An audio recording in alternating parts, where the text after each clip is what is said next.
저는 오늘 갈라디아서 6장 6절로부터 10절까지 말씀을 가지고 축복받는 원칙이라고 하는 제목으로 갈라디아서 강의 15번째를 여러분들과 함께 나눠보려고 합니다.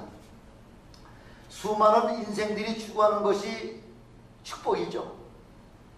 아마 축복을 싫어하는 사람은 이 지구상에 한 사람도 없으리라 생각됩니다. 이렇게 각 사람들은 이 땅에 사는 동안 축복받기를 그렇게 사모하고 원하죠. 아마 각 사람에 따라서 축복의 우선순위는 조금씩 달라질 수는 있겠죠. 어떤 사람에게는 물질의 축복을 원하는 사람도 있을 거고요. 어떤 사람에게는 건강의 축복을 원하는 사람도 있을 거고요. 어떤 사람에게는 자녀들의 축복, 어떤 이에게는 명예의 축복을 우선순위로 하는 그런 사람들도 있겠습니다만은 어느 누구가 됐든지 간에 이 모든 축복을 함께 다 받기를 원하는 것이 바로 우리 인생들의 소원이라는 거죠. 이런 축복이라고 하는 것은 육신적이요 또한 제한적이라는 거죠. 언젠가는 끝이 있다는 거죠. 물질은 아무리 우리 많이 쌓아온다고 하더라도 만족함이 없다잖아요. 저는 그렇게 많은 물질을 쌓아보진 못했습니다만은 재벌들이 보면은 부족하다는 거죠. 항상 부족하죠. 항상 갈급한 심령으로다가 돈을 모으려고 그렇게 쓰는 그 재벌들의 모습을 보면은 부가 만족함이 없다는 거죠. 항상 부족하다는 거죠. 조금만 더 벌었으면 좋겠다는 거죠. 어떤 이들은 예수 믿으면 물질의 축복을 받는다고 하고 또 교회 예수를 믿으면은 건강의 축복을 드린다고 하는 그런 마음 때문에 교회 나와가지고요 신앙생활 하는 사람이 있죠. 좋죠. 그렇게 해서 물질의 축복도 얻고 건강의 축복도 얻고 난 다음에 믿음이 더 장성한 자의 표정이 이룰 것 같으면 얼마나 좋겠습니까? 근데 신앙의 목적을 재물에다가 포커스를 맞추고요. 또 건강에다가만 포커스를 맞추고 하는 신앙이라고 하는 것은 그런 신앙은 어떤 신앙이라고 하나요? 기복신앙이라고 했죠. 기복신앙. 그런 복을 위주로 해서 믿는 그 신앙은 참 신앙이 아니라는 거죠. 먼저는 우리의 영혼이 잘 되고 난 이후에는요. 그 다음 형편은 어떠한 형편이든지 간에 별로 큰 문제가 안 된다는 거죠. 만약 영혼이 잘 되는 축복 이후에 건강이 좀 악화가 됐다. 이 건강을 통해서 다시 한번 주님 앞에 더 가깝게 나가려고 하는 것이 바로 하나님의 아버지의 뜻이구나. 이렇게 우리는 그렇게 우리의 그 육신의 연약함을 통해서도 하나님 앞에 더 가까이 나갈 수 있는 믿음으로 수모가 된다는 거죠. 또 예수를 믿고 났는데 이렇게 엄청난 그런 구원의 축복을 통해서 그 은혜를 받았는데 그 다음에 사업이 망했다. 나보고 더 겸손하고 더 낮아지라고 하는 그런 하나님 아버지의 뜻이구나. 이렇게 은혜를 우리가 받고 나면요. 그 다음부터는 건강의 문제라든가 물질의 문제라든가 그 모든 다른 문제가 신앙에 큰 영향이 미쳐지지를 않는다는 거죠. 그래서 요한 3서 2절에 보니까 사랑하는 자여 내 영혼이 잘됨 같이 범사가 잘 되고 육신이 강건하게 되기를 소원한다 하고서 그렇게 사도 요한이 우리에게 축복을 빌어주지 않습니까? 모든 우리의 믿음의 삶의 가장 프라이어리티 첫 번째가 먼저 영혼이 잘 되는 축복이라는 거죠. 그래서 어떤 이는 병 낫기를 위해서 출석을 했는데 어떻게 기도를 받고서 병이 깨끗하게 치료가 되고 나면은 그날부터 교회를 안 나오질 않죠. 그래서 하나님께서 병을 고쳐주셨으면 나오셔야죠. 그러면 병 다 나았는데 뭐 때문에 교회를 나갑니까? 병이 다 나았는데 다시 교회 나갈 이유가 뭐가 있겠냐는 거죠. 그런 것도 종종 보죠. 요즘만 그런 게 있는 거 아니잖아요. 예수님 당시에도 문둥병자 10명이 예수님께 찾아와가지고서 나사렛 예수여 우리의 모든 그 병을 좀 치료해 주시옵소서. 우리 예수님께서 그래 너희 제사장에게 먼저 가서 너희 몸을 보여라. 제사장으로 향해가지고 막 달려가는 도중에 보니까 모든 문둥병 환자가 깨끗하게 치료가 된 거죠. 그 가운데 사마리아 문둥이 하나만 그 길 가던 길을 되돌아가서 예수님의 찾아가가지고요 하나님 앞 우리 주님 앞에 감사를 했다는 거죠. 주님께서 뭐라고 말씀하세요? 아니 문둥병 난 자가 10명인데 감사하는 사람은 오직 너밖에 없느냐? 하나님 앞에 은혜를 받았으면 하나님 앞에 감사하는 것이 우리의 믿음의 도리라는 거죠. 그래서 그 9문둥이는 육신의 질병은 해결됐지만은 영혼의 문제만 해결 못했다는 거죠. 그 10명 중에서 오직 예수님께 찾아온 그 한 문둥이만이 영혼의 축복과 육신의 축복을 동시에 다 체험을 했다고 하는 것입니다. 이런 걸 보면은 영적인 축복을 아무나 받는 거 아니잖아요. 하나님께 선택받은 그 10명 중에서도 한 명밖에 그 영혼의 축복을 받지 못하잖아요. 아무나 받는 거 아니에요. 그래서 오늘 함께 봉독한 말씀 중에 축복을 받으려면 6절에 보니까 모든 좋은 것을 함께 하라. 좋은 것을 함께 하라는 거예요.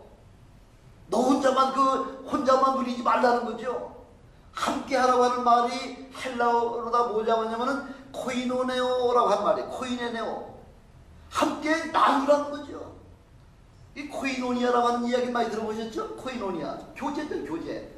성도 간에 서로 교제. 이걸 코이노니아인데 이 서로 교제하는 것을 함께 나누라는 거죠. 내게 주신 그 은혜를 많은 사람들에게 나누어 주라는 거예요. 같이 은혜를 받자는 거죠. 그래서 베드로전서 4장 13절에 보니까 그리스도의 고난에 참여하는 것으로 즐거워하라 하고 이렇게 말씀하고 있잖아요.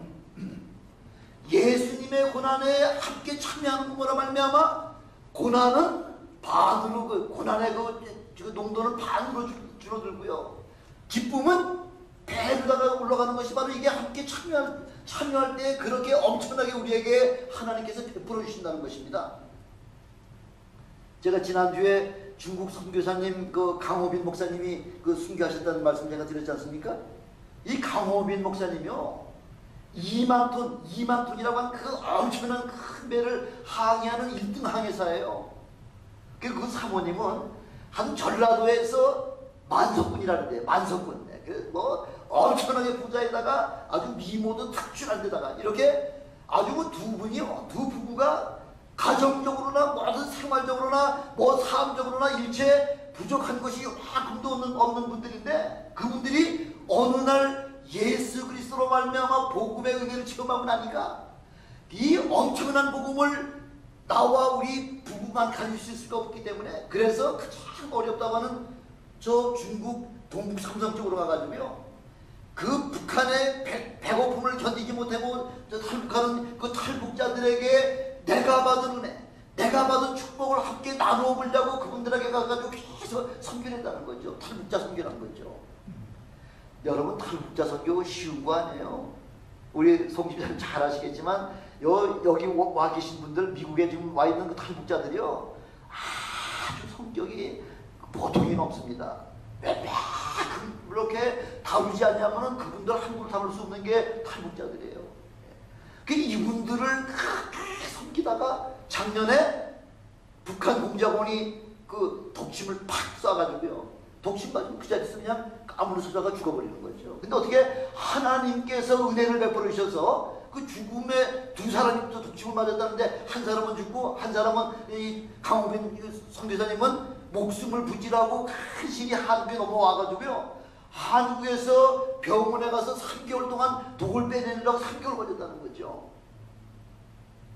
안 죽은 것만 해도 감사하죠. 그래서 그 3개월 동안 한국에 나가 있는 동안에 국정원에 가서 3번이나 신문도 쭉 조사를 하고 그 북한 공작원들의 그 실태도 또 쭉 이야기를 다 나누면서 그쪽이 동북산 쪽에 너무 좀 위험하니까 차라리 항주 쪽으로다가 좀 사역지를 좀 옮겨봐라 하고서 이제 그렇게 상의가 돼가지고서 이삿짐을 이제 나눌 적이 항주로다 옮기려고 갔다가 교통사고를 유장해가지고서 그 강호빈 선교사님이 그 현장에서 돌아가셨잖아요. 근데 중국 공안에서 이 사건이 이렇게 한국 교민이 죽었을 것 같으면은 아주 구체적으로다가 그 사건 경위를 갖다가 발표를 해줘야 되는데 발표를 안 한다는 거죠. 목격자의 증언에 의하면은 충돌한 그 차는 뭐 아무나 다친 게 하나도 없고 사람 하나 다친 거 없고 자동차가 파손된 것도 없이 요 사람만 우리 선교사만 그래 죽었다는 거죠. 결국은 한 선교사 하나님의 그 사명을 감당하기 위해 그 기쁨을 함께 나누기 위해서 순교의 그 엄청난 희생을 담당하신 우리 강일분 그 선교사님을 그 예를 통해서도 우리 하나님 앞에 은혜 받은 사람들은요, 은혜 받고 가만히 있지 못하죠. 그 은혜가 감사하고 그 은혜가 기뻐가지고 남에게 전하지 않냐고서는 견디지 못하는 것이 바로 우리 주님께서 우리에게 주신 놀라운 축복이라는 거죠.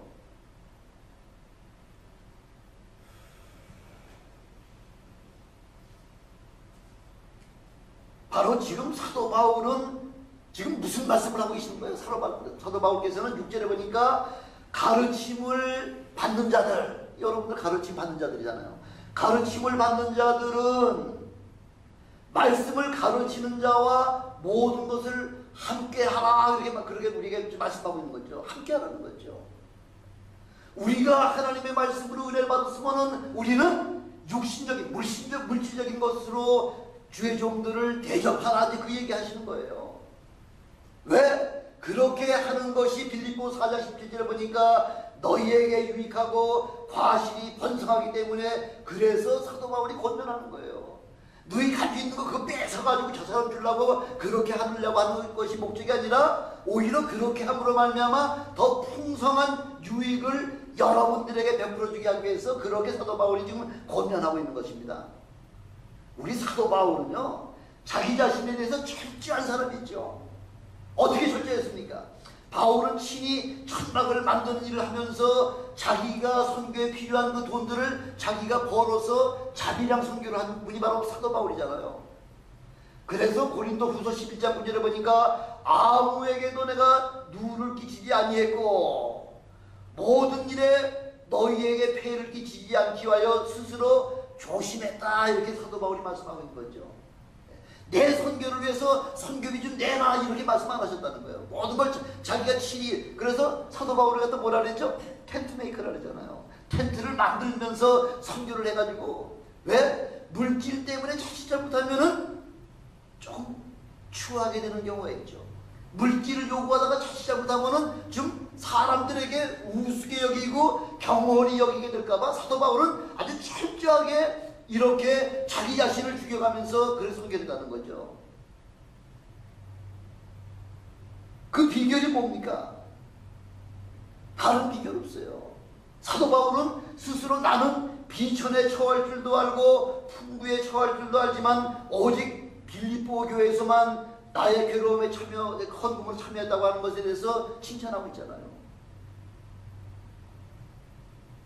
아무리 배고파도 그 배고픔을 견딜 수 있는, 비천에 처할 수 있는 그런 자가 능력이 또 생겼을 뿐만 아니라 또 부유한 거에서도 부유한 거야 뭐 참자식 할것도 없는 거죠. 얼마든지 누리기만 하면 되는 거지만. 그래서 사도 바울이 그 선교의 비결이라고 하는 것은 가난한 어려움에도 처할 수 있는 힘도 가졌고 부유한 그런 삶을 해서도 얼마든지 적응할 수 있는 그런 삶을 스스로 체득을 했다는 거죠. 저희 교회에서도 끊임없이 사랑과 배품을 나눠주시는 분들이 계시잖아요. 사람들이 알든 모르든 간에 그냥 나는 어떻게든지 주의 종을 좀 도와야 되겠다, 어려운 자를 도와야 되겠다 해가지고 그런 그 마음 하나만 가지고서 그렇게 사용을 해도 열심으로 그렇게 수고하고 애쓰시는 그 분들이 계시죠. 넉넉해서 그분들이 하는 거예요? 아니에요. 넉넉해서 하는 건 아니고 자기가 쓸 것 조금씩 줄여가면서